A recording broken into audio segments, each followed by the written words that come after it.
Разгибание бедра. Большая и средняя ягодичная мышца. Во время выполнения активной фазы постизометрической релаксации пациент делает вдох, задерживает дыхание, делает движение, при котором прорабатываемая группа мышц напрягается.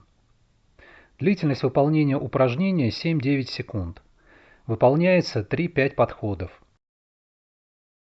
Массажист оказывает сопротивление движению пациента. В пассивной фазе постизометрической релаксации пациент расслабляется, дышит нормально. А массажист в это время проводит растяжение и расслабление прорабатываемой группой мышц. При движении бедра в направлении одноименного плеча происходит мобилизация крестцово-бугорной связки.